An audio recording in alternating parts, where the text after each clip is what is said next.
Hey, how's it going, everyone? I want to do sort of my thoughts on the 8th generation as a whole. Basically, how I felt with this generation changing and the industry changing and the experiences that we got during this generation. And I just want to start off this video by saying that I'm not going to be talking about my favorite 8th gen games in this video.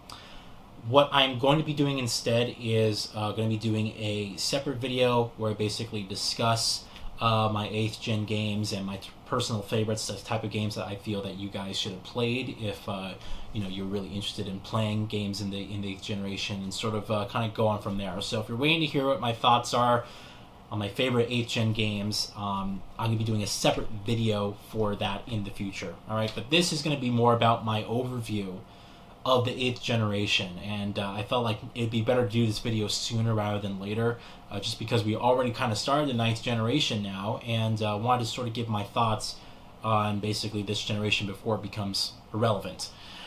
So if you are interested in that, that's what this video is going to cover, and I have a list here of basically stuff I want to talk about, so let's get to it. So I started gaming during Gen 5. My first ever console was a Nintendo 64, and a few years later after that I got an original PlayStation. I don't remember much, but I remember enjoying some games from Super Mario 64 was a big one for me, and also Spyro the Dragon was one that I played heavily on the original PlayStation. And then as we sort of went into Generation 6, I only had a PlayStation 2. I was basically a PlayStation-only gamer during the entire 6th generation.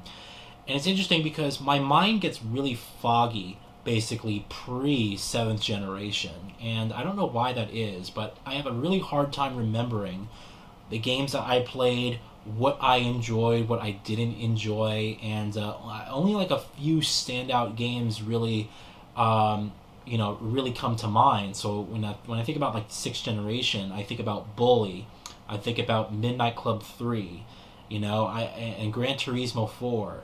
I can only think of like a few games that really made an impression on me, that I played probably heavily during the 6th and 5th generation, but not much, to be completely honest with you. So it's a bit interesting, but I started doing YouTube basically in early it was like early 2007, late 2006 is when I really started my original channel before this one. And I started doing a few YouTube videos. I remember I recorded some videos on MotorStorm and Metal Gear Solid 4, because again, I was a PlayStation only gamer throughout the 6th generation, and naturally I was super excited for the PlayStation 3, and that was really I got a Wii first technically, but after my Wii, a couple months later I got a PlayStation 3 for Christmas, and that was sort of my Christmas gift that my parents got me. And then I played basically games heavily during that cycle, and I didn't get a 360 until later. It wasn't until I met a few friends of mine who they all had Xbox 360s, and basically everyone was on Xbox, and so that is what really encouraged me to get a 360. But I remember the 7th generation very clearly, and you guys know I've been recording YouTube videos for you guys ever since late 2008 on this channel. And so there's a lot of games. It's quite interesting. A lot of games that were remastered for this generation. I played the original games, and so it was interesting to go back to and do my reminiscing videos. It's kind of like why I enjoy doing those videos, because especially for the games that I played, stuff like the Uncharted multiplayer videos I did, or Red Dead Redemption, or the Call of Duty Modern Warfare remasters that they do, and stuff like that. I unboxed and did videos of the original game when it was relevant, and you could still see those videos on this channel. And so I was really excited for the Gen 8, because we've had the PS3 and 360 at that time for, if you count the 360's release date, that's 8 years. From like late 2005 to late 2013, that's 8 years. 8 years for a console to be in your home and be current, and that's what you would use. I mean, that's a very, very long time. And it's interesting because as far as I'm aware, that was the longest generation, basically, for any console to exist. And so we've had the consoles that long, and I was super excited just to get new hardware in the house. And honestly, it was the 7th generation that really pushed me towards PC gaming, because at the time, especially when games start like Far Cry 3 was a big one, and Sleeping Dogs was another one where like the games themselves on PC, Tomb Raider 2013 and Bioshock Infinite, the games on PC looked like next-gen games at the time compared to how they looked on the PS3 and 360 because the console's hardware was so stretched thin, because the hardware was really old. You have to keep in mind that those consoles had like half a gig of RAM, at a time where the recommended RAM on PC was anywhere from like 6 to 8 gigabytes. So it was pretty interesting. The last generation where I really felt like the PC was like, it was almost a requirement because the consoles couldn't keep up with the experiences. Especially if you go back to those experiences now. If you tried playing Far Cry 3 on this last generation consoles, if you tried playing Grand Theft Auto 5, even some exclusives like the original Last of Us, if you actually went back to those original games on your PS3 or 360, you would be surprised just how poorly they run. Like, really poorly. And it's interesting. I really felt like this generation, the theme was refinement. Refinement in the image quality, refinement in the presentation, in the frame rates, simplifying the controls and the whole user experience. It was all about refinement. And I really felt like this generation, we hit our target frame rates and resolutions much more often than we ever did with the last generation. I mean, there was a good handful of games on the 7th gen that didn't even run at HD resolutions. They ran below HD, and I do feel like this generation started off very underpowered. That was a big thing as well, is that these consoles, the PS4 and the Xbox One, were already very underpowered at the time of release, and so we got games that weren't even hitting those target resolutions and had to take a dip from like 1080p. I was thinking to myself, 1080p is going to be completely standard by the time the PS4 and the Xbox One comes out, and it wasn't. Even to this day, it's interesting. Even to this day with the Xbox Series S, there's already a handful of launch games that actually run under 1080p a lot of the times. It's just crazy to me, it's interesting to see how hardware sort of plays into the experience. But at the same time, I almost feel like it doesn't matter anymore, because now we've sort of, again, gotten to the point where it's about refinement in the image. Post-processing played a huge role this generation, where to the point where, now you don't really say, a game is sharp looking, you say it's clean. We have post-process anti-aliasing, TAA, temporal anti-aliasing, which basically smooths out the image, uses information from previous frames, and it looks good. It's a very clean-looking presentation. So we all gotten kind of used to a game that looks a little bit softer, but a lot more filmic in that regard. On top of that, you have motion blur, object and camera-based motion blur. That's a lot more refined from the 7th generation. I remember the 7th generation, motion blur looked like a Vaseline that was smeared across the screen. I mean, it looked really, really bad, and especially when it wasn't used properly. There was only like a really handful of games that actually used really good sample-based motion blur, but most of the time, it was a very poor implementation of it. Film grain is a huge thing as well this generation, where now we got kind of this soft film grain effect. And it's interesting as well because I never liked these effects. I never cared for motion blur. I never cared for film grain. I never cared about this during the 7th generation. I think because the implementations of them were so poor. However, now I almost prefer it in the experience because it's going for like what the artist is trying to achieve. It's going for a more comparable experience to film, where things look really good in motion, and you don't notice things like jaggies and stuff like that anymore. It just looks very clean, very presentable, and very pleasing to the eyes. And so this generation was really about refinement in the image quality, and I really felt like we've hit our target frame rates a lot more often. If you really, there were games that underperformed this generation, right?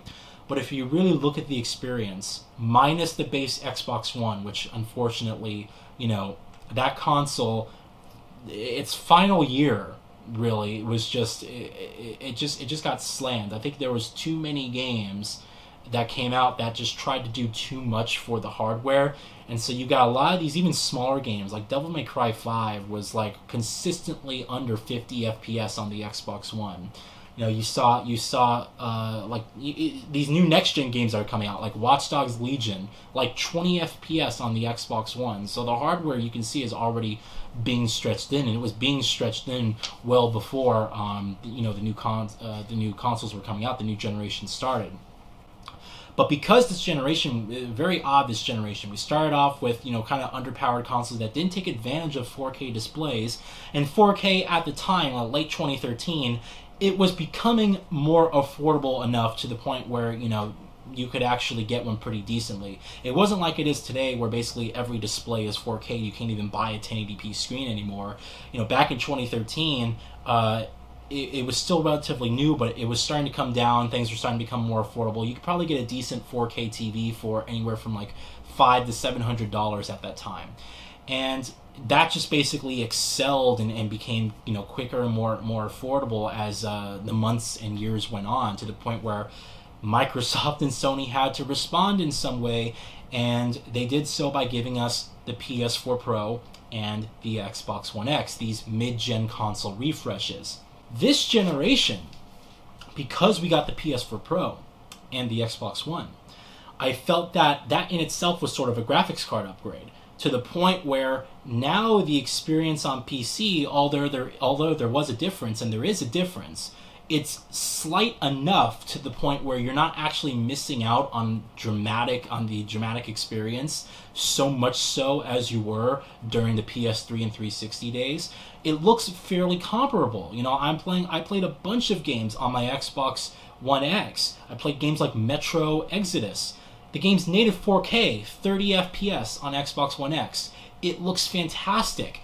It doesn't have tessellation like the PC version. However, it looks incredible. Like it looks amazing. I couldn't believe myself that I was actually playing this on a current gen machine, that a game of this caliber looking this good was running on a current gen machine. I was impressed. Look at games like Red Dead Redemption 2. Native 4K again on the Xbox One X. But then you find out that the console versions are running lower than the low setting on PC. And then it already looks good. It looks really, really good. So I felt like this generation, the PC was less of a necessity, and for me personally, the PC platform for me was always, rather than another platform to basically play games on, right? I always thought about it as a necessary upgrade if or when required. So for me, it's like, again, last generation, games look dramatically better a generation apart pretty much on the PC than how they looked on the PS3 and 360. But this generation, it was very close, very comparable. And yes, there were a few handful of games that couldn't hit their target frame rates where the 60 FPS was absolutely necessary.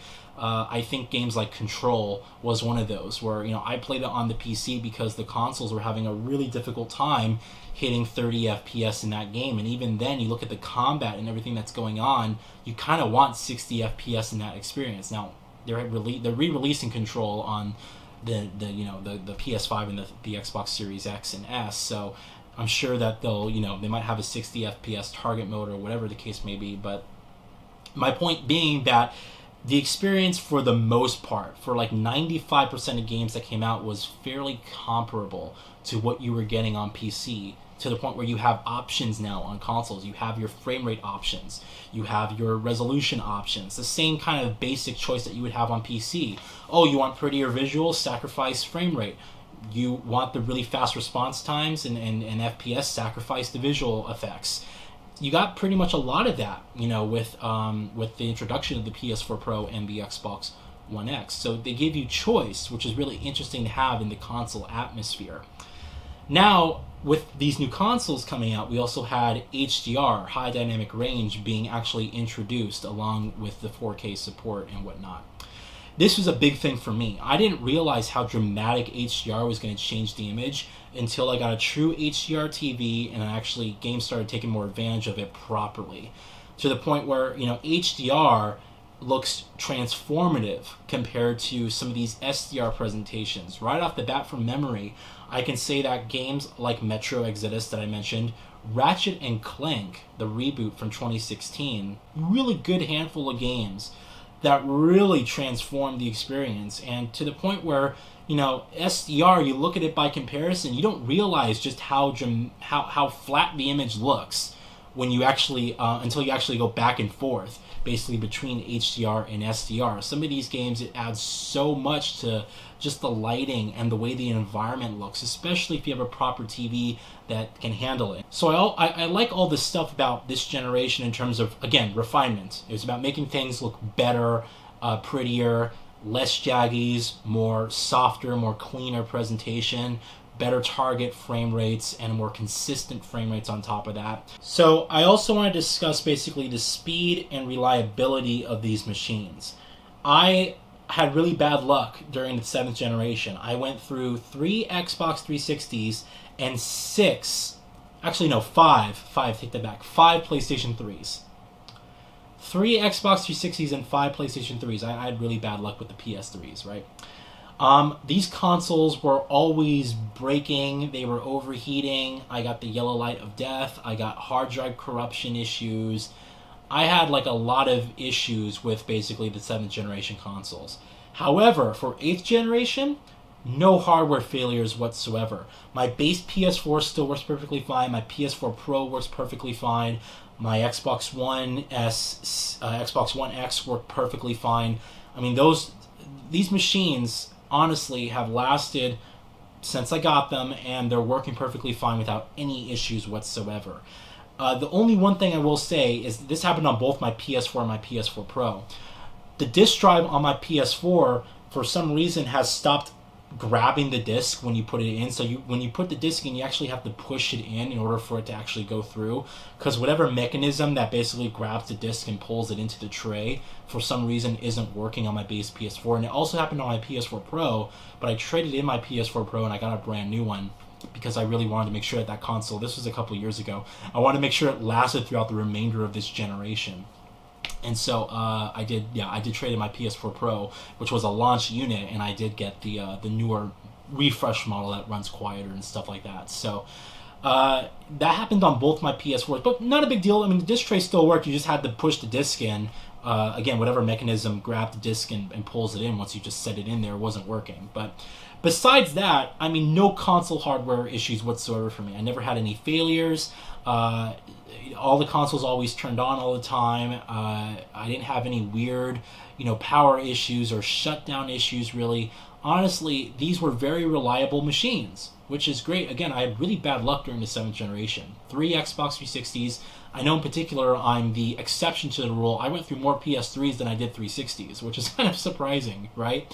That was a huge thing. The Red Ring of Death situation was huge.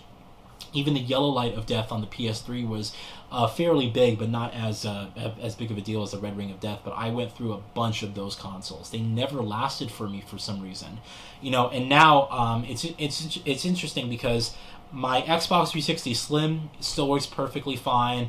I do have an Xbox 360 original one that was repaired and it works fine now. And I did actually get a PlayStation 3 that actually is backwards compatible with PS2 and PS1 games that I bought a couple years ago, and then that's been working perfectly fine. But now I don't use these consoles basically as much as I did, and maybe that's what contributed to basically the increased life cycle I got with these machines.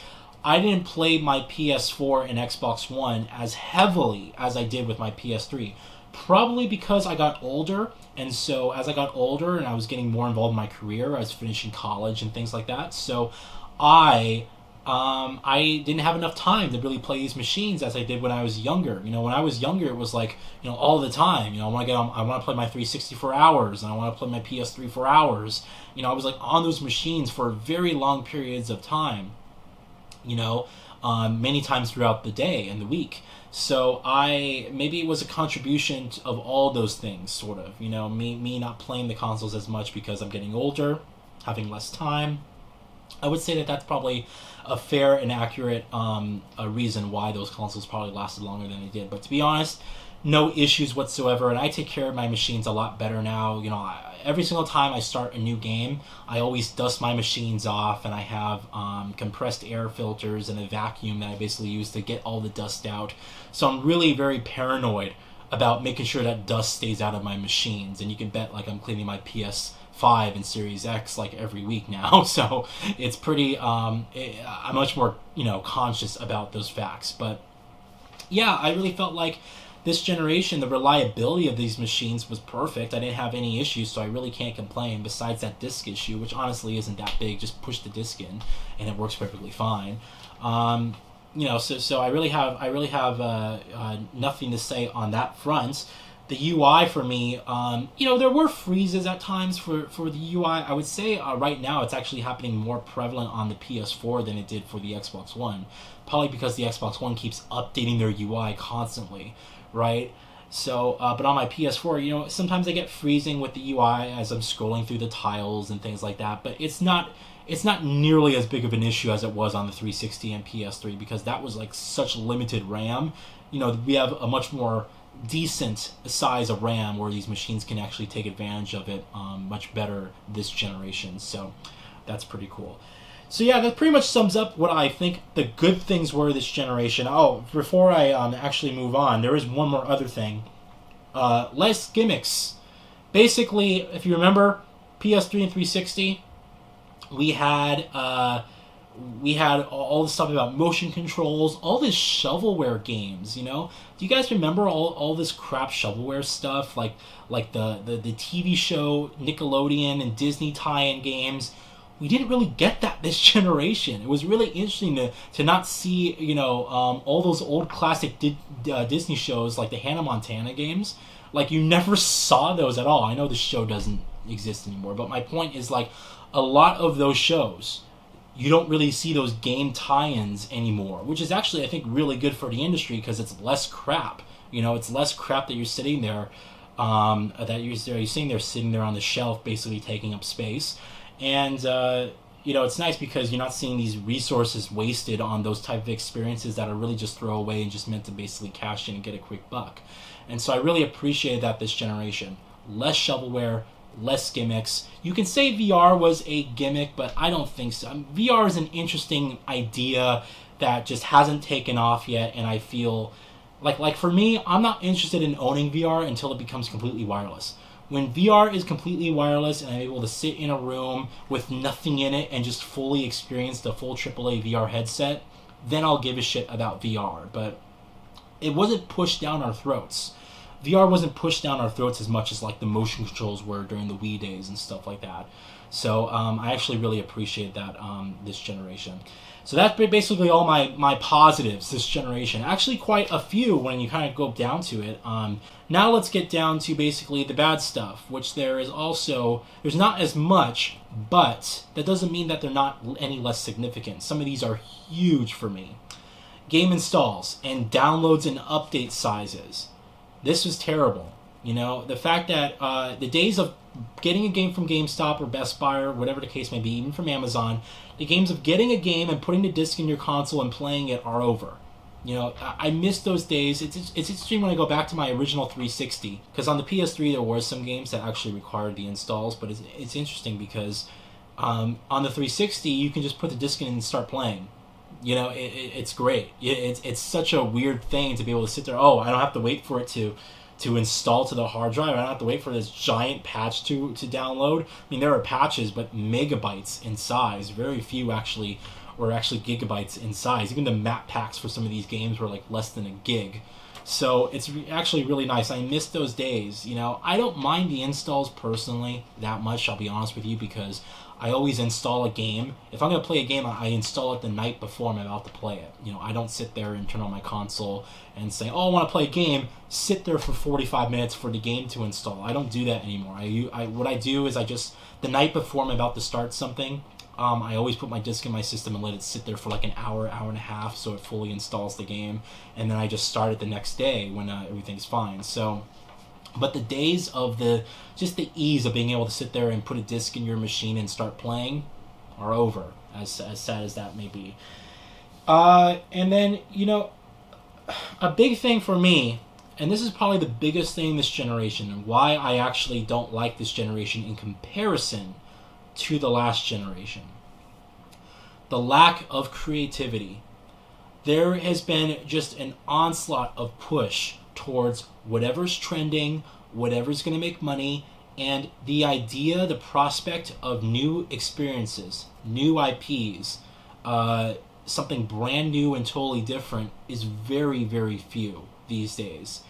And it really makes me sad, because I think about last generation and I'm like, wow, think about the last generation. We got BioShock, we got Mass Effect, we got Assassin's Creed, we got Uncharted and The Last of Us, we got Gears of War. You know, it's like the list goes on and on and on and on and on about games that were huge classics still to this day, games that started franchises still going on to this day. We got in the 7th generation.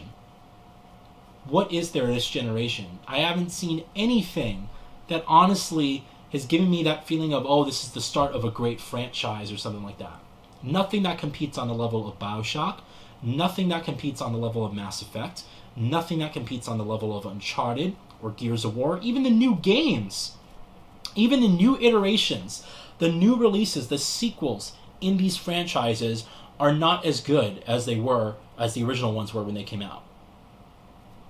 And I mean, I just look at you know, if you look at and that was the case with a lot of games. Look at like Mass Effect Andromeda. You know, I enjoyed Mass Effect Andromeda when it worked. Be honest with you, I enjoyed the game. Didn't hold a candle to the original Mass Effect trilogy. You know, I enjoyed Gears of War 5. Didn't really care for Gears of War 4, but I enjoyed Gears 5. Doesn't hold a candle to any of the original games trilogy. I really liked Uncharted 4 a lot. I felt like it ended the series very, very well. But you know, when it comes to, you know, the first Uncharted games, it's tonally different. It is tonally different, and I feel like it's not as much of a classic as those games were. You know, and like BioShock, it's like non-existent this generation. We got BioShock Remastered. Great. You know, and I know that they're working on another BioShock game. It is supposed to be a PS5 and Xbox Series X game exclusive, which is great, you know, but it's like, what other games were like on that level? It's really hard. Even the Assassin's Creed games. Assassin's Creed 2 was still one of my favorites. Assassin's Creed 4 was probably my number one, or it's tied with number 2 in terms of my favorite game in the series. But Assassin's Creed 4 technically released on the PS3 and 360 as well. So is it really a true, you know, 8th gen game? I mean, that's up for you guys to decide. I really felt like creativity was lacking this generation. Less people taking chances. Everyone started going towards service games and Battle Royale. Why? Because it made money. Because PUBG popularized Battle Royale. Now everybody has to do Battle Royale. We have Fortnite doing Battle Royale. You had, you know, Apex Legends now. We had Call of Duty, which never gave a shit about those big battles, now doing Battle Royale just to make money. You know, and you have in these service games, you know, like games like Destiny and games like The Avengers that just came out. It's like games that they basically sacrifice their storytelling to get you addicted to the gameplay and how it's giving you loot constantly. It's like loot return to gameplay, so that every single time you play it, it relies on your satisfaction of basically unlocking stuff, the excitement of basically unlocking stuff. And so you keep on playing and you keep on playing and you keep on playing, and you know, at the end of the day, you're doing the same exact thing. It's not any better storytelling. It's not something emotional or impactful or meaningful. It's just designed to get you addicted. And I really felt like that was so prevalent during this generation. These service games. I think it's such an interesting contrast between Marvel's Spider-Man from Insomniac versus Marvel's Avengers from Crystal Dynamics. And you look at the two games, and you know, Avengers got completely destroyed to the point where, like, the vast majority, I think it was like in the upper 90th percentile of people who played Avengers no longer play the game anymore. And Spider-Man 2018, a single-player only game, was like the best-selling game on the PlayStation 4. I think it's actually the number one best-selling game on the PlayStation 4, you know, exclusive-wise. I mean, it's interesting. What's interesting to me is that we always see this push towards service games and you know, multiplayer and all this stuff. All the publishers want us to be addicted to these gameplay loops. so they could sell us things over time, so that we spend $60 on a game, but then over the course of a couple years we spend $300 on the same game. And what's interesting, they all want us that way, but what's interesting is that these single player games like Spider-Man, like God of War, like these games sell always better than those types of games. They always sell better. I think probably the only exception is Grand Theft Auto 5. But Grand Theft Auto 5 is also a single-player game as well. It's just its multiplayer took off considerably, But I wouldn't really, people still play that game, but you can still enjoy Grand Theft Auto as a single-player game and still get a very good experience out of it. So I feel like it's a hybrid between the two. I'm talking specifically about games that sacrifice the storytelling, sacrifice the campaign mode, in favor for service games. Avengers. Like, if I was Crystal Dynamics, I would be just kicking myself, saying to myself, oh, I should have made a single-player game instead. It probably would have done better, So, we always see this push towards, oh, let's do a live service route. Let's do multiplayer. And then we never see the games do well. And then we hear about these games like, you look at Skyrim. Skyrim has no multiplayer whatsoever. They resold that game like 10 times over. The game's like part of pop culture now, Spider-Man, God of War, all these massive single-player games, that are fantastic and do incredible storytelling, and they always sell better than these live service games. Yet we always see this push. And I think just what these publishers are hoping is that they'll just land on a trend. They'll land on whatever's popular, right? It'll be like their 5 minutes of fame. They'll make all their money, and they just want to keep on doing it and doing it and doing it. And then what happens is that these games, like PUBG is a good example, that sort of started this trend with Battle Royale almost. You look at games like PUBG, and it's like the game's not special anymore because everyone starts doing it. What happens is those games that were like the originators of it die. And I know people still play PUBG, but it's like, compared to what it was before, it's like the numbers of people playing it are down dramatically. Like, it lost a lot of its player base.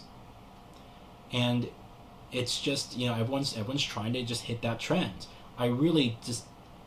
That's what hurt this generation. That's, for me, was the Achilles heel. That, for me, is why I prefer the 7th generation over this generation. The lack of creativity. And it was so...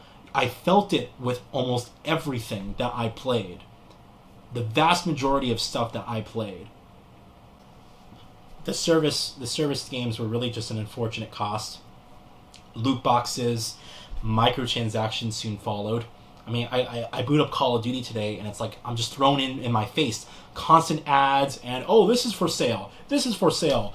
Get points to unlock this. And it's like, I just want to play a game for I want to play a match for 10 minutes, Just let me play the match. It's like I'm being sold directly. Even at the beginning, some of these games, before you even start the game, they have the little tab that says, oh, new DLC pack available, buy it now, It's like, I don't mind advertising that much, but it's like, when I feel like I'm missing out on basically 90% of the game because it's all being sold or it's all given away with loot boxes, I mean, that's when you gotta start questioning yourself, It's like, what is this all for?